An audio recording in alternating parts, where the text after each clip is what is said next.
kemarin pihak kejaksaan itu spill sedikit sampel. Mereka katakan barang bukti. Ya, saya tidak akan sampaikan di sini. Ya, saya tidak akan, karena ini sangat penting. Tapi saya tidak akan di sini. Fatal. Tapi fatal sekali. Begitu kami semua melihat sampel barang bukti itu, yang terpikir oleh saya kasihan sekali dengan negara ini. Akan melihat betapa buruknya tata laksana governance di negara ini, sehingga dokumen-dokumen seperti itu bisa meluluskan seseorang menjadi presiden. Ya, jadi itu kasihan negara kita. Iya, sangat menguntungkan kita, teman-teman. Ya, yang kedua, saya kasihan kepada Pak Jokowi. Saya kasihan sama beliau. Sulit sekali mempertahankan barang bukti itu. Hasbunallah wa ni'mal wakil, ni'mal maula wa ni'mal nasir. La haula wa la quwata illa billahil aliyil azim. Alhamdulillah, saudara-saudara sebangsa dan setanah air, terima kasih banyak.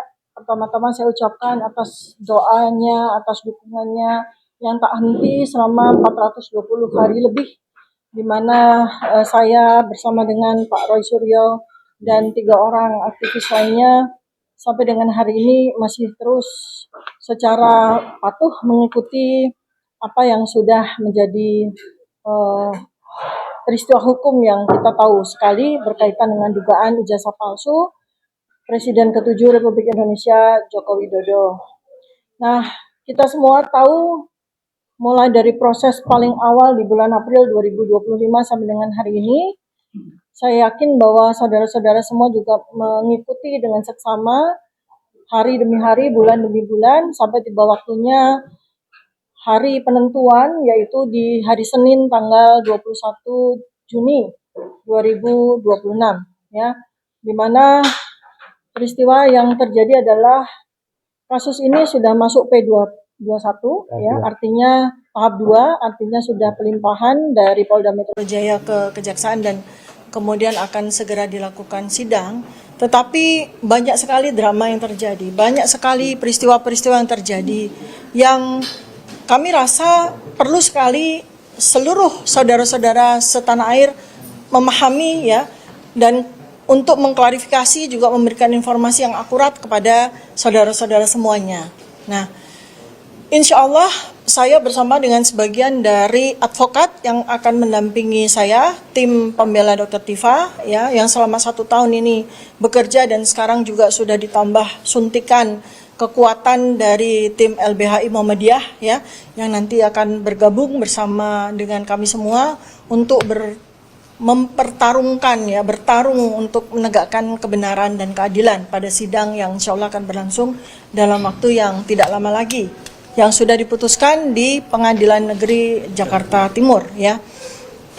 Nah, jadi pada kesempatan pertama ini, pada hari yang baik ini, ya, saya pada waktu dibawa atau dilimpahkan ke kejaksaan, seperti teman-teman semua tahu, ya, sedang dalam kondisi sakit. Ya, oleh karena itu maka saya setelah selesai semua kegiatan pelimpahan di kejaksaan, ya, saya harus beristirahat, ya. Oleh karena itu maka baru sekarang saya bisa sampaikan beberapa hal penting bagi semua.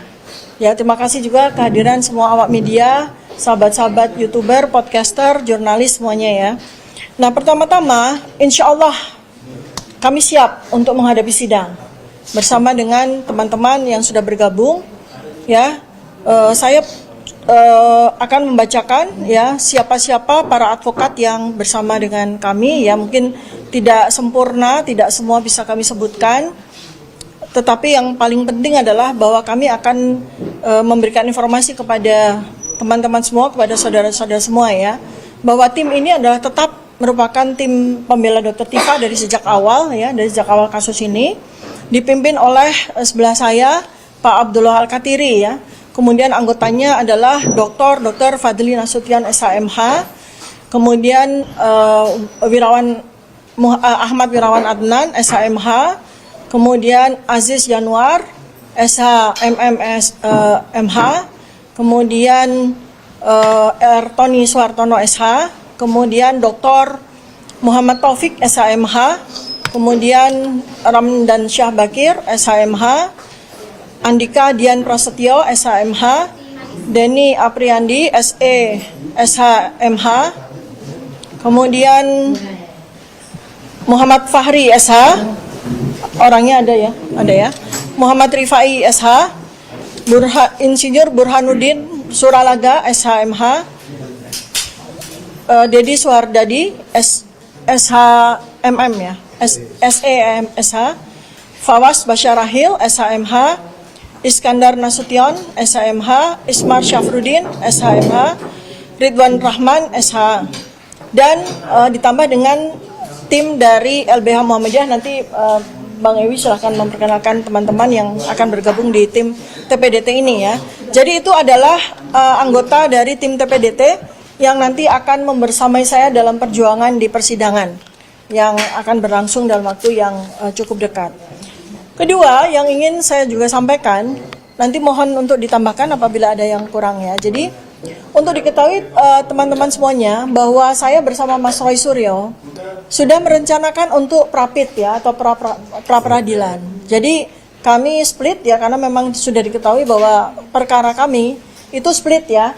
Mas Roy Suryo nomor 300, saya nomor 301 ya. Artinya memang kami harus punya tim sendiri dan harus punya katakanlah strategi sendiri ya. Tetapi kami terus bersinergi. Nah, persoalan pra-peradilan ya. Kami sudah memasukkan surat permohonan untuk pra-peradilan, tetapi kemudian mengingat dari perkembangan situasi ya, di mana diputuskan pada tanggal 21 Juni 2026 saya tidak ditahan ya pada saat proses persidangan, maka kami kemudian memutuskan untuk membatalkan surat permohonan pra-peradilan. Nah, kami akan membacakan surat tersebut ya. Jadi permohonan pembatalan pra-peradilan. Dengan hormat, perkenan kami advokat yang tergabung pada tim pembela Dr. Tifa berdasarkan surat kuasa tanggal 20 Juni 2026 dalam hal ini bertindak untuk dan atas nama Tifa Uziatiasuma, saya sendiri atau Dr. Tifa, selanjutnya disebut klien. Bersama ini kami menyampaikan permohonan pembatalan pra-peradilan kepada yang terhormat Ketua Pengadilan Negeri Jakarta Selatan, Ceki Majelis Hakim Pengadilan Negeri Jakarta Selatan dengan maksud sebagai berikut. Bahwa kami mengajukan pembatalan atas permohonan pra-peradilan tertanggal 19 Juni 2026 atas nama klien kami yang saat ini dengan nomor pendaftaran PN Jakarta Sel sekian-sekian di Pengadilan Negeri Jakarta Selatan. Bahwa kami melakukan pembatalan permohonan pra-peradilan dikarenakan permintaan klien kami dan saat ini klien kami sudah dikabulkan untuk dilakukan penangguhan penahanan pada perkara Aquo. Bahwa dengan alasan tersebut kami berpendapat sudah tidak relevan apabila dilanjutkan upaya hukum pra-peradilan. Maka dengan ini kami menyatakan dan memohon untuk dapat membatalkan permohonan pra-peradilan tertanggal 19 Juni 2026 antara Tifa Uziatiasuma selaku pemohon terhadap Kepala Kepolisian Negara Republik Indonesia, Ceki Kepala Kepolisian Daerah Metropolitan Jakarta Raya selaku termohon. Demikian permohonan ini diajukan dengan mempertimbangkan serta diakomodir peraturan yang berlaku. Atas perhatian dan tindak lanjutnya kami ucapkan terima kasih. Dengan demikian maka saya Tifa Uziatiasuma dengan ini melakukan pembatalan terhadap permohonan pra-peradilan. Nah, selanjutnya teman-teman semuanya bahwa insya Allah dengan bismillah kami, saya, Dr. Tifa bersama dengan tim advokat pembela Dr. Tifa insya Allah akan siap ya untuk menghadapi pengadilan yang nanti akan ditentukan dan bukan di Jakarta Selatan tetapi di Jakarta Timur sebagaimana yang sudah ditetapkan. Nah, sedikit kami sampaikan, nanti mungkin Pak Abdul Al-Katiri dan teman-teman advokat bisa menambahkan bahwa pada hari Senin sudah terjadi peristiwa pelimpahan berkas ya, peristiwa pelimpahan P21 ya tahap 2 di mana saya bersama Mas Roy Suryo bersama dengan barang bukti dan semua dokumen yang terkait dengan peristiwa ini sudah dilimpahkan oleh Polda Metro Jaya ke Kejaksaan Negeri Jakarta Selatan. Dan untuk itu kami pada waktu itu sudah mengikuti ya mulai prosesinya mulai jam 9 pagi sampai di Kajari Jakarta Selatan ya dan seterusnya. Sampai kemudian sekitar pukul 16 dinyatakan bahwa kami tidak perlu untuk dilakukan penahanan Jadi selama proses sidang yang berlangsung entah sampai kapan ya, kami tidak dalam posisi ditahan. Alhamdulillah wa syukurillah. Nah, itu yang bisa kami sampaikan kepada teman-teman semuanya. Mungkin ada yang mau disampaikan Pak Abdullah Al-Katiri atau teman-teman yang lain, silakan. Ya, silakan.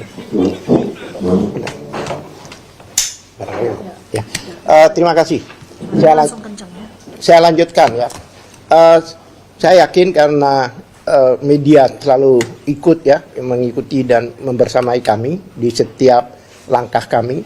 Ya, baik di rumah sakit juga terlibat, seperti yang kita ketahui bahwa ada penangkapan-penangkapan yang sebenarnya tidak sesuai dengan prosedur, dengan tidak sesuai dengan ketentuan yang dilakukan oleh penyidik, dalam hal ini kepolisian Polda Metro Jaya, yang mana selama ini yang kita ketahui dan media sebagai saksi yang sering hadir pada saat mereka melakukan wajib lapor dan tidak pernah telat.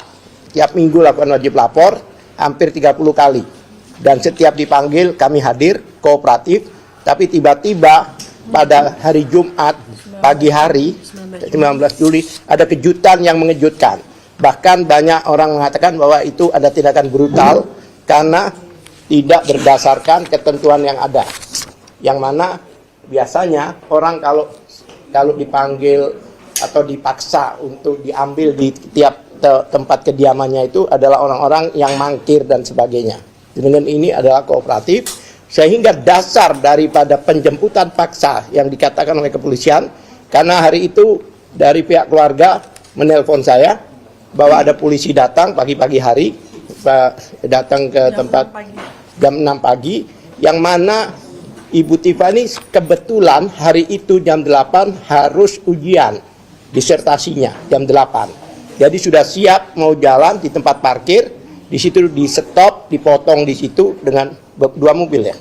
4 mobil, bayangkan. Seorang wanita loh ini, ya kan, yang tidak pernah melakukan tindak pidana kriminal. Seorang wanita yang selama ini melaksanakan hak konstitusinya dalam menguji satu dokumen publik. Kemudian saya tanya, telepon disambungkan, karena kami juga khawatir siapa mereka ini. Karena tidak berbaju polisi ya, berbaju preman. Sehingga pada waktu itu saya minta berhubungan telepon dengan salah satu orang yang menangkap itu. Saya ingin memastikan, karena zaman sekarang ini kan nggak jelas apa benar gitu. Nah, kebetulan saya disambungkan dengan salah seorang penyidik yang mana suaranya saya kenal, karena saya memang kenal, ya kan. Saya disambungkan dan mereka itu bertutup muka. Jadi pakai masker yang tebal gitu, tinggal matanya saja, kan ngeri juga kan. Kalau memang ini resmi dan sebagainya, kenapa harus menutup mukanya dan sebagainya gitu loh. Ya kan? Bahkan kemarin dinarasikan mereka ini ditangkap dan diambil di tempat parkir. Kemudian ada yang menarasikan bahwa kenapa datang karena untuk penggeledahan. Kok penggeledahan kan di rumah, bukan di tempat parkir.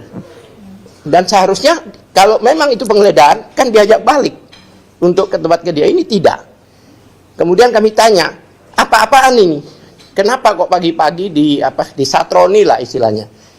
Jawabannya tugas atasan, arahan, perintah atasan. Untuk apa? Untuk penjemputan paksa. Kami lakukan upaya paksa. Kami kaget banget.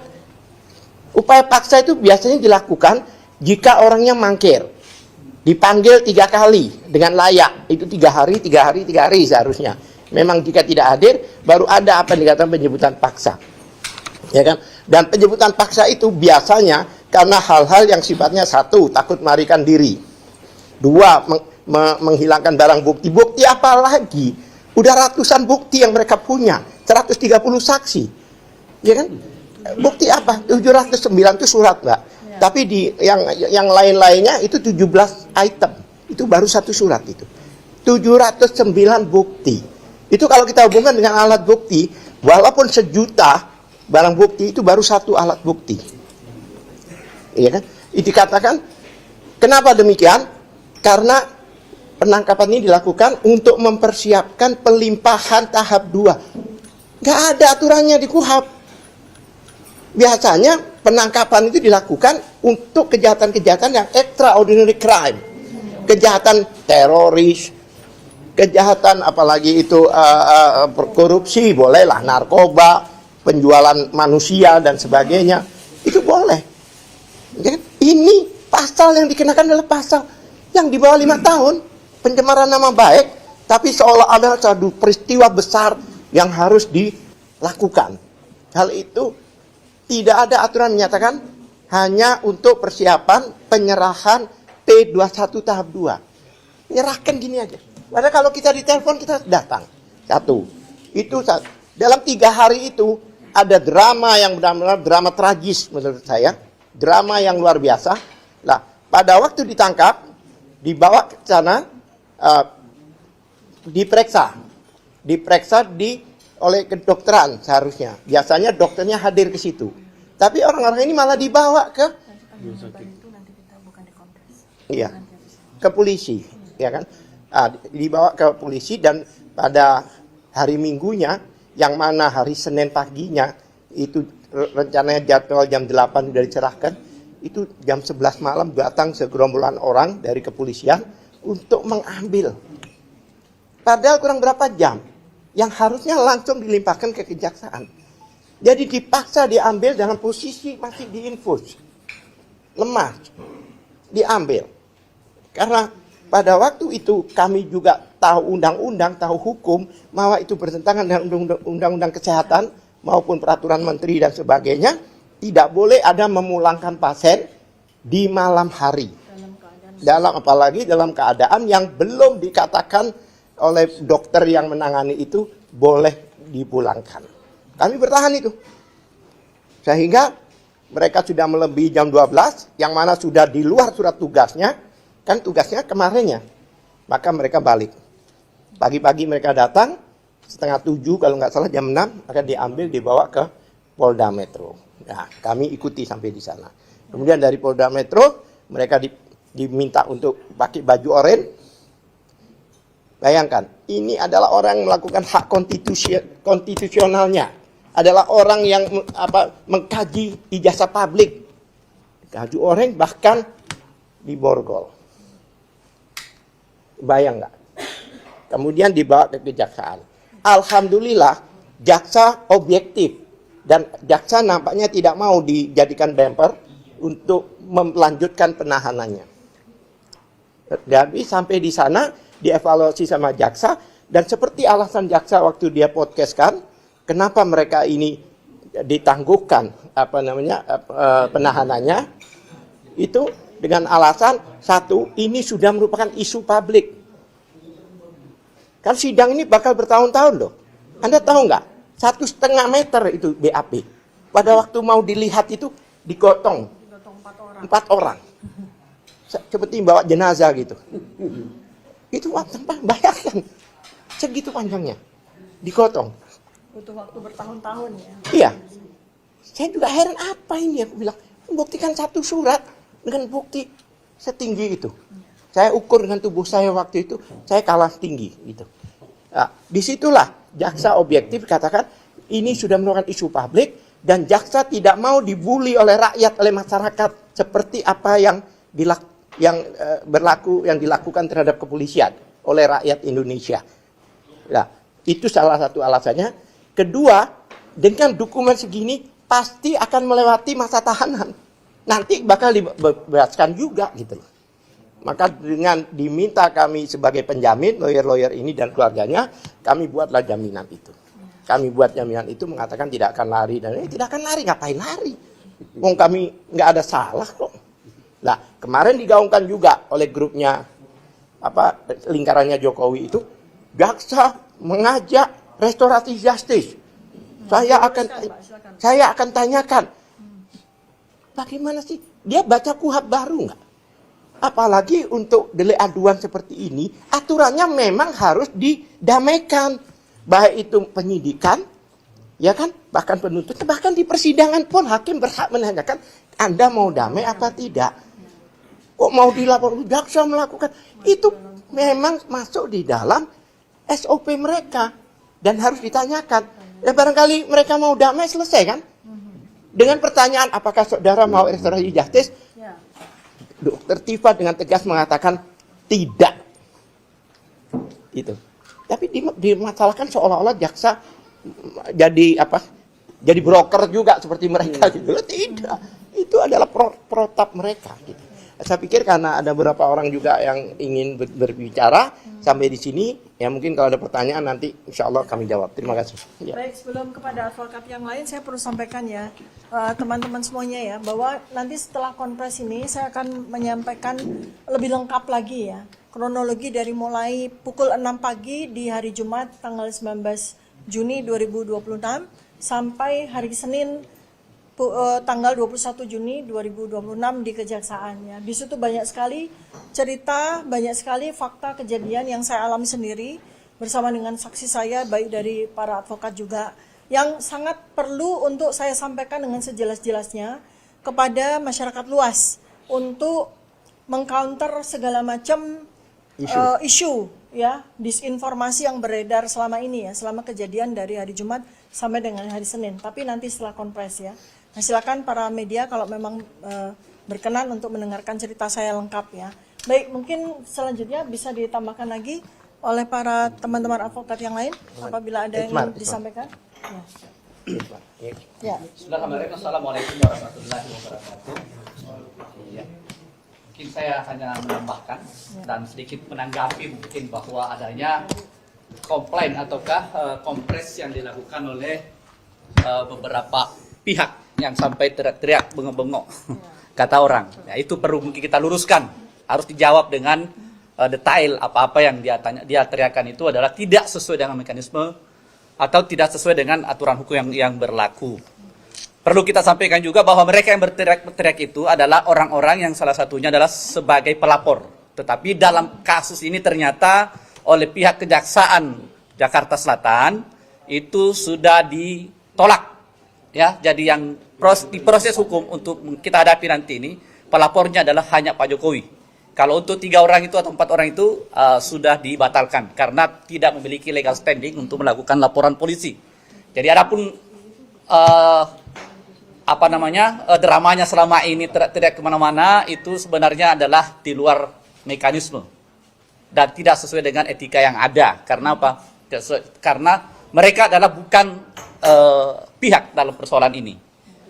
Pertama, terus kedua masalah teriakan-teriakannya meneriakkan ke Pak Presiden, meneriakkan kepada Jaksa Agung, kepada Bang Dasko dan lain-lainnya. Nah itu dulu juga mereka berteriak-teriak akan membakar, mengancam kejaksaan kalau tidak dilakukan penahanan. Nah, ini yang harusnya pihak kepolisian ataukah aparat keamanan itu mengambil langkah-langkah hukum kepada orang-orang yang memprovokasi gitu loh, hal seperti ini.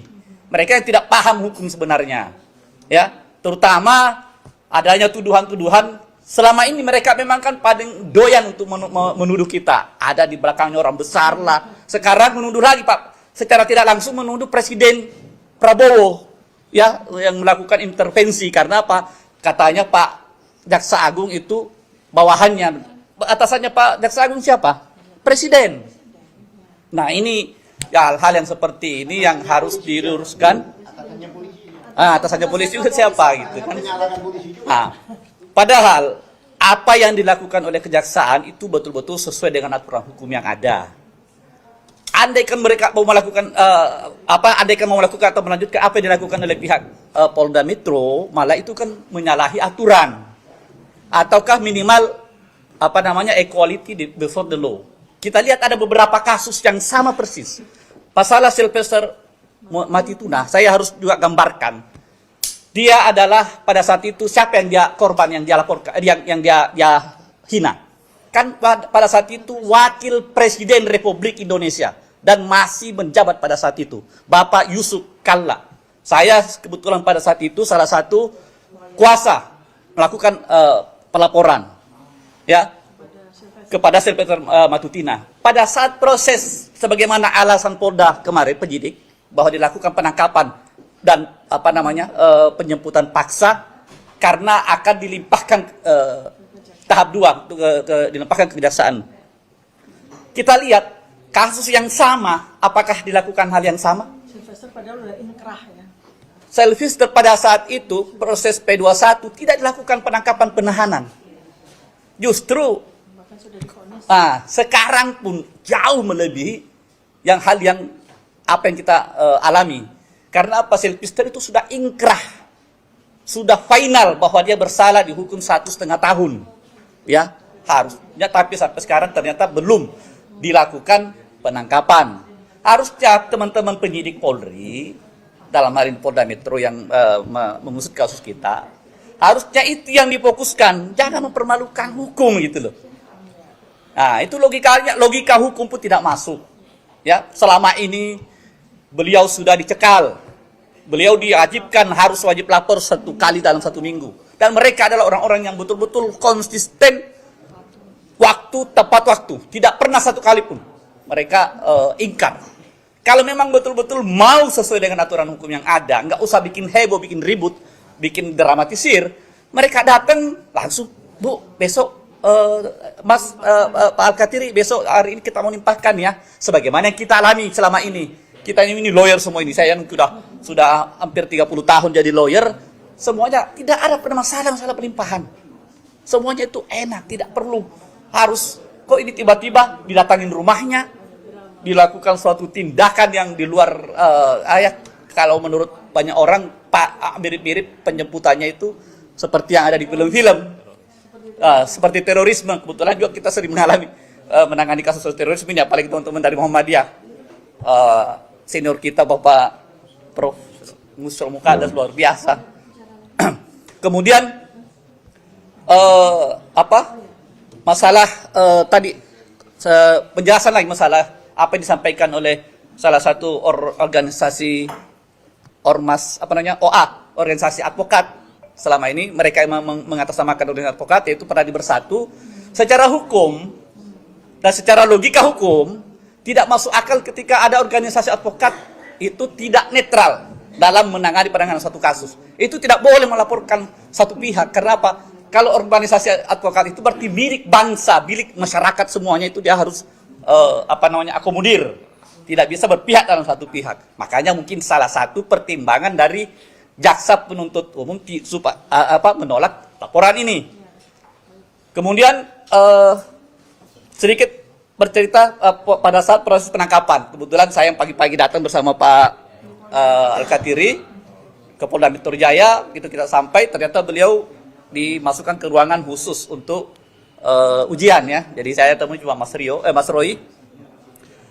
Lanjut dari itu, sorenya ternyata dipaksa untuk berpakaian orange, kemudian harus diperiksa, dibawa ke rumah sakit Sukanto, Polri Sukanto. Pada saat itu ya kita memprotes ya, karena kita pikir ini kan tidak objektif kalau harus dipaksakan ke sana, karena tadinya dari atas ke bawah itu sudah dilakukan pemeriksaan yang sebagaimana yang kita alami selama ini gitu loh.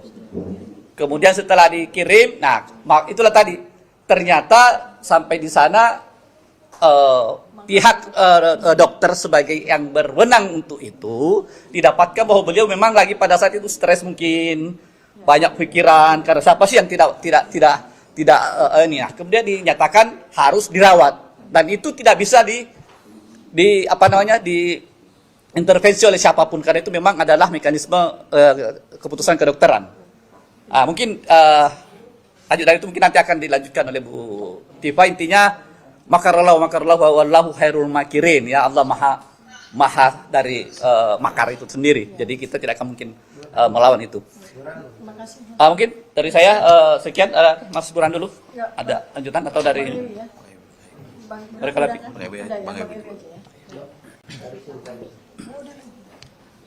Baik, terima kasih. Assalamualaikum warahmatullahi wabarakatuh. Kami dari LBH APPP Muhammadiyah memang ditugaskan untuk mendampingi dalam pembelaan Dr. Tifa. Dengan yang pertama, bahwa kami mengikuti sejak awal seseorang yang bernama Dr. Tifa ini dikriminalisasi atas sebuah penelitian yang seharusnya itu tidak boleh dilakukan. Kalau hal ini dilakukan, maka akan berapa banyak peneliti kita tidak mau melakukan penelitian karena beresiko dikriminalisasi. Sehingga kami wajib hadir untuk melakukan pembelaan. Yang kedua, dalam perjalanan perkara ini banyak ketidakadilan yang diderita oleh Dr. Tifa, sehingga kami harus mendampingi agar ketidakadilan ini bisa kita minimalisir. Karena memang sejak awal kami ditugaskan oleh Ketua Pimpinan Pusat Muhammadiyah Bidang Hukum dan HAM Pak Busro Muqaddas, jika ada tindakan-tindakan aparat terhadap seseorang yang kita lihat adalah sebuah tindakan kriminalisasi, maka LBH AP Muhammadiyah diwajibkan untuk melakukan pendampingan kepada siapapun, dan dimanapun. Sehingga kami melihat bahwa kasus Dr. Tifa ini sesuatu hal yang wajib untuk dilakukan pembelaan agar tindakan-tindakan aparat yang selama ini kita lihat tidak mencerminkan keadilan, itu bisa kita hindari. Dan ini tidak bisa juga dibiarkan. Karena kita melihat tadi teman-teman sudah menjelaskan perjalanan dan perbandingan sikap aparat terhadap kasus Dr. Tifa, kemudian dibandingkan dengan kasus yang lain, ini sangat berbeda jauh sikapnya. Padahal sejak awal Dr. Tifa ketika dipanggil tidak pernah mangkir sedikit pun. Dilakukan wajib lapor, dia tidak pernah alpa sekalipun. Dan setiap undangan apapun dari pihak kepolisian, dia tidak pernah mengabaikan undangannya. Sehingga ketika dilakukan penangkapan secara dadakan dan seolah-olah ini seperti tindakan teroris, ini salah satu bentuk intimidasi dan kriminalisasi yang tidak bisa kita biarkan. Nah, kemudian kita berharap dengan akan diselenggarakannya sidang, kita berharap bahwa ketidakbenaran atau kebohongan yang selama ini ditutupi ini bisa terungkap. Tapi yang jadi pertanyaan kami selama ini, apakah ada keberanian dari Bapak Jokowi untuk hadir dalam persidangan yang akan digelar nanti? Kami berharap dia menunjukkan jiwa kenegaraannya untuk hadir dalam persidangan dan membuktikan jika memang dirinya yang selama ini dia anggap kebenaran, dia ungkap dalam persidangan, sehingga terbukti siapa yang salah dan siapa yang benar. Mungkin itu saja yang dapat saya sampaikan. Terima kasih. Ya, terima kasih Bang Ewi. Saya juga akan sampaikan ya, ini beberapa hal penting terakhir ya untuk konferensi ini. Ya, yang pertama adalah saya perlu mengklarifikasi soal perawatan saya dan Pak Roy Suryo ya di Rumah Sakit Kramat Jati. Karena ini banyak juga isu-isu yang tidak bertanggung jawab yang beredar ya. Jadi terlepas dari apapun keputusan dari Polda Metro Jaya untuk membawa kami ya sekitar pukul 15.30 di hari Jumat 19 Juni 2026, setelah kami kemudian sudah dipindahkan ke tahti ya, tahanan titipan. Jadi posisinya sudah masuk jadi tahanan, saya sudah masuk sel. Sudah pakai baju orange ya. Dan kemudian kami diminta untuk ikut ya untuk dibawa ke Rumah Sakit Kramat Jati. Nah, pada saat itu untuk diketahui ya teman-teman semua bahwa saya sedang menghadapi ujian disertasi saya. Ketika dijemput paksa itu saya sedang menuju ke sebuah tempat di mana saya sudah mempersiapkan diri untuk ujian. Dan pada waktu itu juga saya dalam kondisi belum makan, belum sarapan. Sampai kemudian siang hari ketika masih di unit Kamnek ya, itu saya juga tidak ada makan siang di sana. Lalu kemudian ketika dipindahkan ke tahanan juga tidak ada makan juga ya. Maka saya sebagai orang yang menderita GERD ya pasti kambuh ya. Karena hormon yang namanya kortisol itu sudah naik dari pagi begitu ya. Kemudian pada siang hari ketika pihak Kamnek itu memindahkan saya ke unit tahanan titipan, ke tahti, itu ada pemeriksa dokter ya. Nah dokter itu khawatir dengan saya karena tensi saya waktu itu melonjak sampai 165/100 dengan denyut jantung sampai 100 ya. Ya pastilah ya karena saya dalam kondisi sedang menghadapi ujian dan ujian saya itu dari jam 8 pagi sampai jam 12 siang dikelilingi oleh polisi. Jadi saya ujian menghadapi 13 penguji, di sekeliling saya itu polisi, bisa dibayangkan kan. Alhamdulillah sidang ujian bisa saya langsungkan dengan baik. Dan dari jam 8 sampai jam setengah 12, bayangkan dalam kondisi tidak makan. Lalu siang pun juga tidak ada makan. lalu kemudian saya dipindahkan. Tidak heran bila tensi saya itu naik secara mendadak. Dan tambah lagi GERD saya sudah mulai muncul ya pada waktu itu. Sehingga ketika saya sudah masuk sel, saya dipanggil untuk ke rumah sakit Kramat Jati, saya pikir karena persoalan tensi saya gitu. Nah, ya inilah yang namanya wa makaru wa makarullah ya. Jadi pihak kepolisian pasti juga tidak menyangka bahwa ketika saya diperiksa di UGD, diperiksa lengkap ya, lengkap semua, lab, ronsen semua lengkap, ternyata pihak rumah sakit menyatakan bahwa saya tidak sehat dan saya harus dirawat. Jadi ini perlu diketahui ya, bahwa ini adalah kebijakan dari Rumah Sakit Polri Kramat Jati. Inisiatif mereka yang melihat bahwa saya memang dalam keadaan sakit. Mungkin secara penampilan kelihatan sehat dan sebagainya, ternyata setelah diperiksa saya tidak bisa untuk keluar dari rumah sakit tanpa perawatan. Ya, jadi itu yang terjadi. Saya rasa di luar dari perkiraan atau skenario dari Polda ya gitu. Karena mereka pikir saya diperiksa lalu kemudian pulang lagi ke tahanan. Nanti cerita selanjutnya akan saya sampaikan pada setelah sesi berikutnya ya. Ya, baik teman-teman, karena waktu juga saya mengucapkan terima kasih atas kehadiran teman-teman media semuanya. Mudah-mudahan apa yang Anda siarkan ini menjadi informasi yang baik, akurat, valid. Nah, mungkin ada 1-2 yang mau bertanya, saya persilakan. Kawan-kawan ada bertanya, silakan. Dok, Ya. terkait tadi Pak Al-Kathiri bilang ada dokumen banyak yang sebesar manusia itu. Ya. Nah, Lebih dari itu manusia. saya kan sempat mengikuti sidang Bambang Tri dan Gus Dur. Nah, apabila sidang ini tidak mengacu kepada ijazah tapi mengacu UIT, gimana tanggapannya? Sebenarnya Kita tunggu dakwaan dulu ya. Kita tunggu surat dakwaan. iya, ini kan andai kata. Iya, Andai kata. Ya sekarang semua kita hadapi ya, karena di ITE itu pun juga tidak terbukti sebenarnya. Kan dari awal saya katakan bahwa unsur delik setiap pasal yang dikenakan Nggak tidak ada. kena. Sekarang contohnya 32 itu, yang namanya dokumen informasi elektronik atau dokumen elektronik milik orang lain. Kita tidak ngomong ijazah ya. Lah, dokumen elektronik, informasi elektronik milik siapa itu? Milik Milik siapa? Yang mengupload itu siapa? Itu pemiliknya. Yang mengupload adalah Dian Sandi, bukan Jokowi. Jadi dokumen elektronik ini itu milik Dian Sandi, karena itu bukan analog. Jadi seharusnya yang melaporkan adalah Dian Sandi, bukan Jokowi. dengan catatan itu miliknya ya kan. Miliknya. Jadi yang dimasalahkan bukan dokumen ya, dokumen Elektronik. elektronik milik orang lain. Bahkan informasi elektronik itu Ya. kan informasi Oke, elektronik.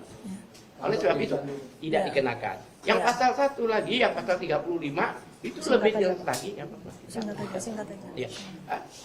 Pasal 35 itu yang orang mengotak, Dokter Cipa itu dia anggap mengotak-atik ya. Padahal Dokter Cipa tidak pernah berbicara otak-atik ijazah. Itu tersangka yang lain yang melakukan itu. Saya tambahkan mungkin ya supaya ini clear ya, setelah 1 tahun kami pelajari semuanya. Pasal 32, 35 itu berkaitan dengan dokumen elektronik ya, dokumen elektronik. Sekarang pertanyaannya, dokumen elektronik Pak Jokowi yang mana yang kita utak-atik? Apakah Pak Jokowi punya ijazah dalam bentuk ijazah digital? Kalau lulusan UGM benar tahun 1985, ijazahnya itu bentuknya kertas, bukan bentuknya digital. Jadi kalau pasal 32, 35 itu diterapkan, itu sama sekali tidak relevan. Kecuali lulus tahun 2025, di mana pihak universitas sudah menerbitkan ijazah dalam bentuk digital. Lah ini orang yang mengaku lulusan tahun 1985. Ijazah satu-satunya kalau benar dia punya itu ijazah kertas. Analog. Jadi itu tidak tepat pasal 32, 35. Jadi tepat bahwa kejaksaan itu tidak menahan kami. Karena pasal 32, 35 yang hukumannya, ancaman hukuman di atas 5 tahun, itu tidak berlaku di situ. Dan mereka tahu gitu ya. Makanya kami saya tambahkan, kami senang sekali kalau pasal itu yang dikenakan. Karena tidak terbukti. Saya rasa, Anda tahu ya. merubah itu, berarti dari awal sama akhir beda, itu merubah. Awal akhir sama kok. Iya. Ya kan dianalisa. Kan itu kan merubah gitu dan sebagainya. Ya. Yang 35 lebih parah lagi. Barang siapa, ya kan, yang mengutik-utik ijazah palsu Sampai dijadikan asli. Berarti kan pengakuan ini bahwa ijazahnya asli dijadikan Ijazah palsu jadi asli. dijadikan asli sama orang-orang ini. Seharusnya berterima kasih dong. Berarti saya membantu dong ijazah palsu jadi asli, Pak Satria. Masa orang dari Baik. palsu dijadikan asli, kok Baik. disalahkan? Baik, ada pertanyaan lagi? Ada lagi? Oke. Ya, ya. Singkat padat tadi. Ya, silakan. Sebelumnya kuasa hukum Pak Jokowi kan menyatakan kalau ada intervensi terkait dengan penangguhan penahanan yang Saya didapat jawab. Dr. Tifa Saya. sama Oh, iya. Pak Saya. Suryo. Iya, sebenarnya. Tanggapan dari Dr. Tifa gimana? Oh, iya. Kemudian yang kedua, Iya. persiapan Dr. Tifa untuk menghadapi persidangan nanti seperti apa? Apakah siapa saja saksi yang akan dihadirkan saksi? Oh, iya. Baik. Baik, pertama adalah soal intervensi itu tuduhan yang menurut saya sangat tidak bertanggung jawab ya. Jadi ketika 1 tahun 420 hari kami diperlakukan melampaui dari apa yang kami lakukan ya, kami dikriminalisasi, bahkan kami mendapatkan perlakuan-perlakuan yang tidak sewajarnya, termasuk yang terakhir kami ditangkap paksa begitu ya, dijemput paksa seperti itu. Mereka tidak mengatakan ada intervensi dari siapapun. Tapi giliran ketika kejaksaan melakukan apa yang sebagaimana undang-undang, ya mereka menuduh orang-orang melakukan atau pejabat-pejabat melakukan intervensi. Itu menurut saya itu orang-orang yang tidak bertanggung jawab. Saya sepakat dengan Pak Hotman Paris ya, bahwa ada orang-orang yang baik yang mengaku advokat maupun yang mengaku relawan dan sebagainya, itu mereka itu sangat merugikan Pak Jokowi. Mereka bukan advokatnya Pak Jokowi. Mereka juga mengaku-ngaku relawan. Pak Jokowi sendiri juga nggak pernah mengatakan mereka itu relawannya. Mereka advokat dari mana tidak jelas. Kualitasnya juga jauh ya dari ya. Tapi mereka diberikan kesempatan, mereka bicara seperti itu, diberi panggung seperti itu. Itu sama sekali merugikan. Bukan hanya Pak Jokowi, tapi juga bangsa dan negara ini. Jadi saya mohon sekarang ini juga saya sampaikan, yang saya hormati Pak Jokowi, hentikanlah orang-orang itu. Karena mereka memberikan pendidikan yang tidak baik untuk negara ini. Apalagi ketika mereka sekarang ini mengancam melakukan pembakaran terhadap kantor kejaksaan. Bukankah itu sudah layak untuk ditangkap? Mengapa mereka dibiarkan begitu saja melakukan intimidasi dan melakukan teror secara verbal kepada negara ini, kepada institusi resmi, baik itu institusi negara, ya. Begitu ya, Pak. Lalu saksi-saksi kami sudah siapkan, sebagaimana juga yang sudah kami undang di waktu kami dilakukan pemeriksaan sebagai tersangka ya. Jadi itulah nanti yang akan membantu kami untuk memberikan penjelasan. Ya, baik. Mungkin pertanyaan terakhir aja. Dokter kita mungkin penangguhan penahanan ini sampai kapan sih dilakukan gitu? Lalu hukumnya Pak Jokowi juga bilang bahwa nantinya Pak Jokowi akan menyerahkan ijazah asli. Mungkin tanggapan dokter kita apakah nanti apa jika dihadapkan nantinya Pak Jokowi akan hadir di sidang? Iya. Ya. Soal penangguhan dulu Pak, nanti saya jawab tentang itu Pak Iya, Jokowi. penangguhan ini ya ditangguhkan selama kita kooperatif. Selama Tapi- sidang. Tapi Sampai kita ya, selama Saya sidang, luruskan mungkin. Iya. selama sidang, ya kan, itu memang kita di luar. Bukan Karena- penangguhan, tidak Bukan, saya luruskan ditahan. mungkin Oh, di tidak. dalam hal ini bukan penangguhan, tetapi memang Tidak. kejaksaan tidak melakukan penahanan. Tidak menahan. Oh, tidak. Selama Tidak sidang, melakukan iya, penahanan. bukan penangguhan. bukan penangguhan. Iya, Tidak ditahan. tidak ditahan selama proses sidang. Memang jadi Karena tidak ada penahanan. penangguhan, tidak Tidak ada ada penahanan, penahanan dari kejaksaan. tidak ada penahanan sama sekali ya. Nah, lalu terkait dengan kehadiran Pak Joko Widodo ya, kemarin pihak kejaksaan itu spill sedikit sampel, mereka katakan barang bukti. Ya, saya tidak akan sampaikan di sini. Ya, saya tidak akan, kalau ini sangat penting, tapi saya tidak akan di sini. Tapi fatal sekali. Begitu kami semua melihat sampel barang bukti itu, yang terfikir oleh saya kasihan sekali dengan negara ini. Saya kasihan sekali dengan negara ini. Apabila barang bukti itu nanti disampaikan di sidang, lalu kami bersama para advokat, bersama dengan ahli-ahli akan melakukan examination, pengujian kepada barang bukti itu. Saya bilang kasihan negara ini, karena nanti BBC, Al Jazeera, kemudian CNBC, ya bukan hanya teman-teman media lokal, tapi juga media internasional akan melihat betapa buruknya tata laksana governance di negara ini, sehingga dokumen-dokumen seperti itu bisa meluluskan seseorang menjadi presiden. Ya, jadi itu kasihan negara ini. Kita lah. Iya, sangat menguntungkan kita, teman-teman. Bukti-bukti yang ada. Ya, yang kedua, saya kasihan kepada Pak Jokowi. Saya kasihan sama beliau. Sulit sekali mempertahankan barang bukti itu. Ya, itu ya.